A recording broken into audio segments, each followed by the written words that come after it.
సుధా అమర్ ఛానల్కి స్వాగతం. ఈరోజు నేను చేయబోయే రెసిపీ ఫిష్ ఫ్రై అండి. ముందుగా నా ఛానల్ను కొత్తగా చూసేవారు సబ్స్క్రైబ్ చేసుకోండి, లైక్ చేయండి, షేర్ చేయండి. ముందుగా నేను అరకిలో ఫిష్ తీసుకున్నాను. వాటికి ఉప్పు పసుపు వేసి బాగా వాష్ చేసుకున్నాను. ఒక 2 సార్లు అలా వాష్ చేసుకుంటే నీసు వాసన అనేది రాదండి. ఇట్లా కడుక్కుంటే ఒక 2 సార్లు ఇట్లా పసుపు ఉప్పు వేసి కడిగేసుకోండి. తర్వాత మనం దీనిలోకి కావాల్సినవి పసుపు, ఉప్పు, కారము, అల్లం వెల్లిపాయ పేస్టు, మసాలా అండి. వీటిలో ఉప్పు ఏమో నేను 2 స్పూన్లు వేసుకున్నాను, కారం ఒక 4 స్పూన్లు వేసుకున్నాను, మసాలా దీనికి రుచికి సరిపడంత వేసుకోండి. మీకు తినాలనుకుంటే ఎక్కువనే తినండి, కొంచెం ఎక్కువ వేసుకోండి. మాకు పిల్లలు ఉన్నారు, అంత కారం తినలేమని అంటే తక్కువ వేస్తున్నాము. అల్లం వెల్లిపాయ పేస్ట్ కూడా వేసుకొని అన్ని వీటిని బాగా కలుపుకొని పక్కన పెట్టుకోండి. ఒక ½ అన్ అవర్ వరకు పక్కన పెట్టేసుకోండి. ఎందుకంటే ముక్కకు మసాలా దినుసులు అనేటివి అన్నీ బాగా పడతాయి, నీసు వాసన కూడా రాదండి. ఇందులో నేను ఒకటి మర్చిపోయాను, మీకు చూపించలేదు. నిమ్మకాయ రసం కూడా యాడ్ చేసి కలిపానండి. మనకు నీసు వాసన అనేది రాదు కాబట్టి నిమ్మకాయ రసం వేసాను. నేను ½ నిమ్మకాయ వేసినండి. ఇప్పుడు స్టవ్ పైన ఒక గిన్నె పెట్టుకొని అందులో 4-5 స్పూన్ల నూనె వేసిన.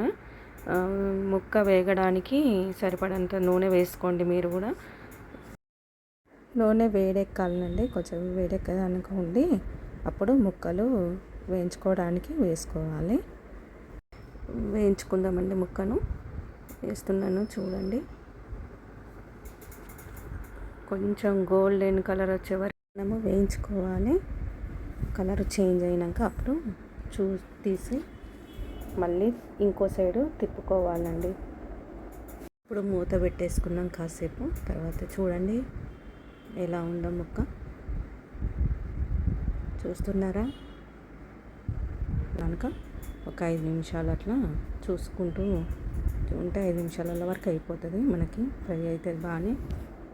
అన్ని ముక్కలను అలాగే తిరిగేసుకొని మళ్ళీ కాసేపు మనం మూత పెట్టేసుకుందామండి.